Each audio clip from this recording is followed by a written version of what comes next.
Hello friend, हम लोग का जो previous year one word substitution का जो सीरीज चल रहा था, आज फिर हम लोग उसी को कंटिन्यू करते हैं। ठीक है।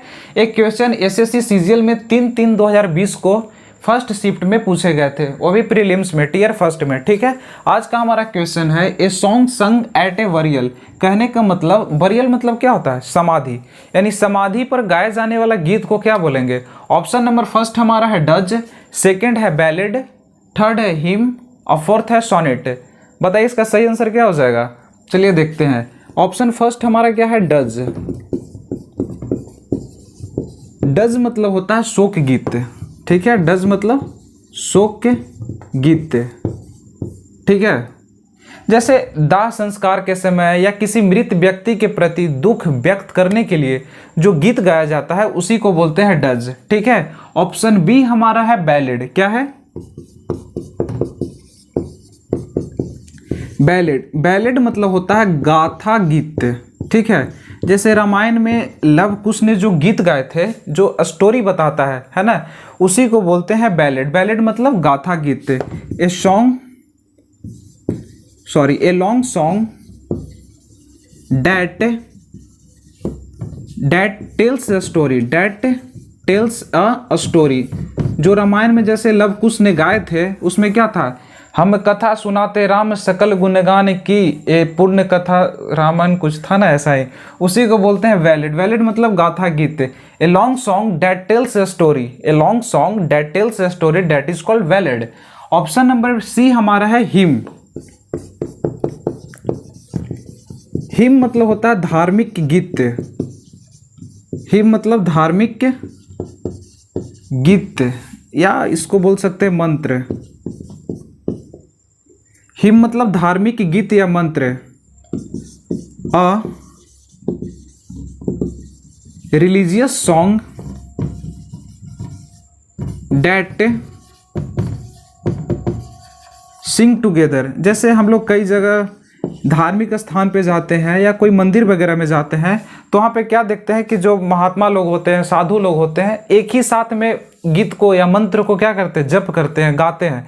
उसी को बोलते हैं हिम। हिम मतलब धार्मिक गीत या मंत्र, यानी a religious song that Singh together that is called him. Option number D हमारा है सोनेट। सोनेट मतलब होता है ए पोयम, एक ऐसी कविताएं that has 14 lines. That has 14 lines मतलब एक ऐसी कविताएं जिसमें 14 लाइन्स होते हैं, है ना, उसे बोलते हैं सोनेट। क्या बोलते हैं? सोनेट। ठीक है। तो इसमें हमारा आंसर क्या हो जाएगा? डज हो जाएगा। डज मतलब क्या हो गया? शोक गीत, यानी a song sung at a burial that is called dirge. ठीक है। डज मतलब शोक गीत, यानी a song sung at a burial that is called dirge. Option number B क्या था? वैलिड। वैलिड मतलब गाथा गीत। A long song that tells a story, जो लव कुश ने गाए थे, उसी को क्या बोल देंगे? वैलिड बोल देंगे। ऑप्शन नंबर सी हमारा है क्या था? हिम। हिम मतलब धार्मिक गीत या मंत्र। A religious song that Singh together. A religious song that Singh together that is called him. Option number D हमारा है सोनेट। सोनेट मतलब क्या होता है? ए पोयम दैट हैज 14 लाइन्स।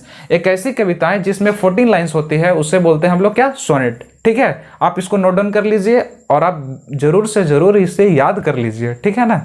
एक क्वेश्चन प्रीवियस ईयर का था जो बार बार पूछे जाते भी है। क्वेश्चन नंबर 2 हमारा है something that can not B heard.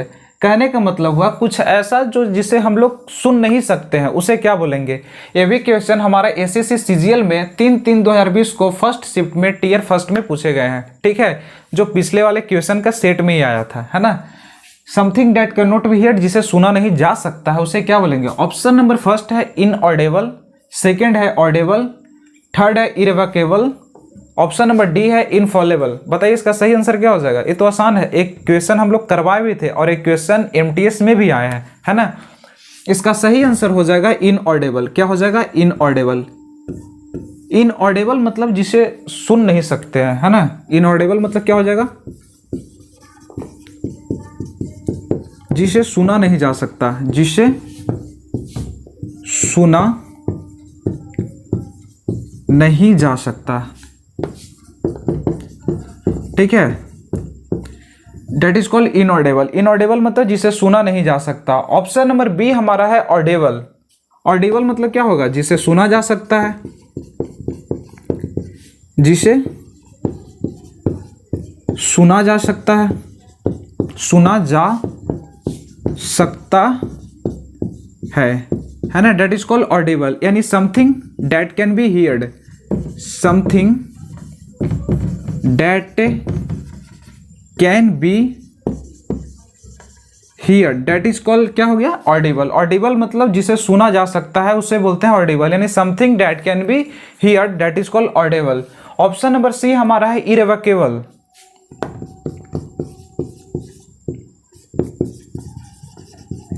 Irrevocable मतलब होता है जिसे बदला नहीं जा सकता, बदला नहीं जा सकता है, ठीक है। इरेवोकेबल मतलब जिसे बदला नहीं जा सकता, something that can not be changed, है ना, समथिंग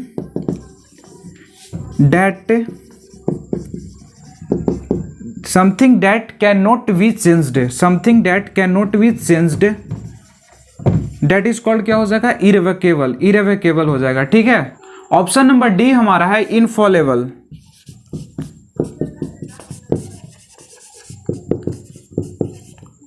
इनफॉलेबल, इनफॉलेबल मतलब होता है जिसे कभी चूक के, यानी कि गलती होता ही नहीं है, उसे बोलते हैं इनफॉलेबल। जिससे कभी चूक के, यानी कि गलती ना हो, उसे क्या बोलेंगे? Infallible. Never making mistake, never making mistake, जो कभी गलती ना करे उसे क्या बोलेंगे? इनफॉलेबल, ठीक है। हमारा ऑप्शन फर्स्ट क्या था? इनऑडिबल, मतलब जिसे सुना नहीं जा सकता, जिसे आसानी से नहीं सुना जा सकता, उसे क्या बोलते हैं? इनऑडिबल, ठीक है। ऑडिबल मतलब जिसे आसानी से सुन सकते हैं, something that can be heard, जिसे क्या बोलेंगे? ऑडिबल। इरेवोकेबल मतलब होता है जिसे बदला नहीं जा सकता है, यानी something that can not be changed, that is called irrevocable. Option number D है इनफॉलेबल। इनफॉलेबल मतलब होता है जिसे कभी चूक या गलती होता ही नहीं है, नेवर मेकिंग मिस्टेक। और किससे गलती नहीं होता आप लोग बखूबी जान रहे होंगे। अगर आपको बाहर से साउंड आ रहा होगा तो उसके लिए माफ़ी चाहता हूँ। एक लेडीज़ है, पता नहीं किससे बात करती रहती है, पिछले वीडियो में भी इसका साउंड आ रहा था, लेकिन ये कितना देर तक रुके, है ना, 11 साढ़े 11 हो चुके हैं, ठीक है, इसलिए वीडियो कंटिन्यू करते हैं। क्वेश्चन नंबर थर्ड हमारा है ए पीरियड ऑफ 10 ईयर्स, कहने का मतलब 10 वर्ष की अवधि को क्या बोलेंगे, है ना। ऑप्शन नंबर फर्स्ट हमारा है मिलेनियम, सेकंड है सेंचुरी, थर्ड है फोर्टनाइट और फोर्थ है डिकेड।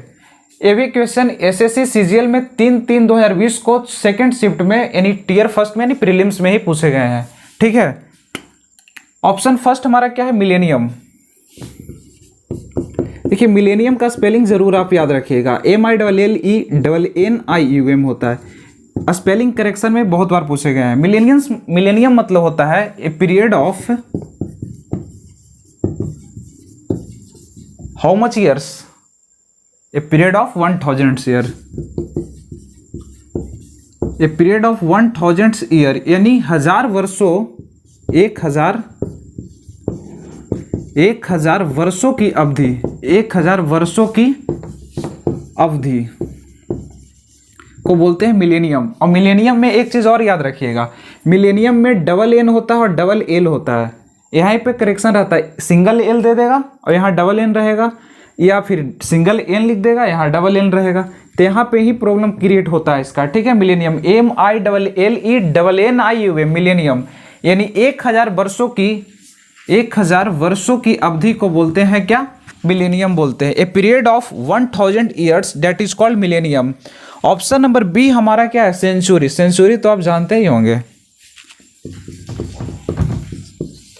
सेंचुरी मतलब होता है 100 वर्षों की अवधि, है ना, 100 वर्षों की अवधि, है ना। A period of how much year? तो a period of 100 year, a period of 100 years, a period of 100 years that is called century, a period of 100 years that is called century, है ना। ऑप्शन नंबर सी हमारा है Fortnite. Fortnite मतलब होता है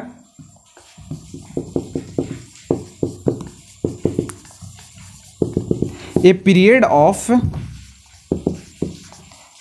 of 2 weeks, 2 सप्ताह की अवधि को बोलते हैं फोर्टनाइट। 2 नाइट नहीं यार, 2 week. A period of 2 week that is called fortnight, यानी 2 सप्ताह की अवधि, 2 सप्ताहों की अवधि, 2 सप्ताहों की अवधि को बोलते हैं फोर्टनाइट। ठीक है, 2 सप्ताहों की अवधि को बोलते हैं फोर्टनाइट। और ऑप्शन नंबर डी हमारा क्या है, डिकेड। डिकेड मतलब क्या होता है, ए पीरियड ऑफ 10 ईयर्स, यही तो हमारा आंसर हो जाएगा। डिकेड हमारा क्या हो जाएगा, सही आंसर हो जाएगा। ए पीरियड ऑफ 10 ईयर यानी 10 वर्षों की अवधि, 10 वर्षों की अवधि को बोलते हैं डिकेड। 10 वर्षों की अवधि को क्या बोलेंगे, decade. A period of 10 year, a period of 10 years that is called decade. ठीक है, हमारा ऑप्शन फर्स्ट क्या था, मिलेनियम। मिलेनियम कितने वर्षों को बोलते हैं, तो 1000 वर्षों की अवधि को बोलते हैं मिलेनियम। ऑप्शन सेकंड था सेंचुरी। सेंचुरी 100 वर्षों की अवधि को बोलते हैं सेंचुरी। फोर्टनाइट कितने समय को बोलते हैं, 2 सप्ताह के बोलते हैं फोर्टनाइट। ठीक है, और डिकेड मतलब हो गया ए पीरियड ऑफ 10 ईयर्स, यानी 10 वर्षों की अवधि को बोलते हैं डिकेड। ठीक है, आपको वीडियो कैसा लग रहा है आप कमेंट करके बताइएगा। ठीक है, और अगर आप चैनल पे नए हैं तो आप सब्सक्राइब कर लीजिए, और जो सब्सक्राइब कर लिए उनको थैंक यू, और जो नहीं किया है वो प्लीज़ कर लें। ठीक है, ताकि आपको इन्फॉर्मेशन क्या जो करवाता हूँ मिलता रहे, और क्या। क्वेश्चन नंबर 4 हमारा है, one who lives his own country to settle in another. कहने का मतलब हुआ जो अपने देश छोड़कर दूसरे जगह जा बसा है, सेटल हो गया, उसे क्या बोलेंगे। कहने का मतलब दूसरे जगह, कहने का मतलब दूसरे कंट्री, है ना। ऑप्शन नंबर फर्स्ट है इमिग्रेंट, ऑप्शन बी है इमिग्रेंट, नहीं इसको पढ़ेंगे एमिग्रेंट। क्या पढ़ेंगे, एमिग्रेंट। ऑप्शन सी है टूरिस्ट, ऑप्शन डी है नेटिव। ये भी क्वेश्चन सेकंड शिफ्ट में 3-3 2020 को ही पूछे गए। ऑप्शन फर्स्ट हमारा है इमिग्रेंट। इमिग्रेंट मतलब होता है अप्रवासी, मतलब दूसरे देश से आकर अस्थायी रूप से रहने वाला व्यक्ति को बोलते हैं अप्रवासी। ठीक है, ए पर्सन हु कम्स कहाँ से आएंगे, into a foreign country, into a foreign country. किस लिए, टू लिव। 1 दिन 2 दिन रह के चल जाएंगे तो इमिग्रेंट बोल देंगे, नहीं परमानेंटली रहेंगे तो परमानेंटली। ठीक है, उसको क्या बोलेंगे, इमिग्रेंट। इमिग्रेंट मतलब होता है अप्रवासी। A person who comes into a foreign country to live permanently that is called immigrant. Option B हमारा है एमिग्रेंट। क्या है, emigrant.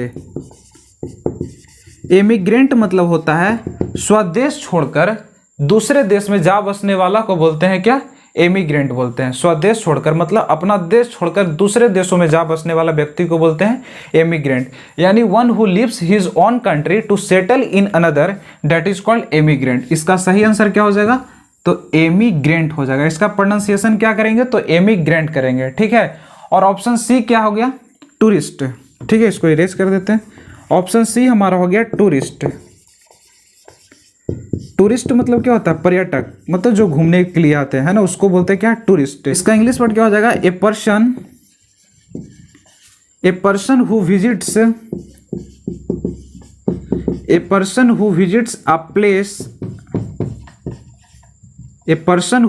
A place for pleasure, मस्ती मौज मस्ती के लिए आते हैं घूमने के लिए, उसी को क्या बोलते हैं,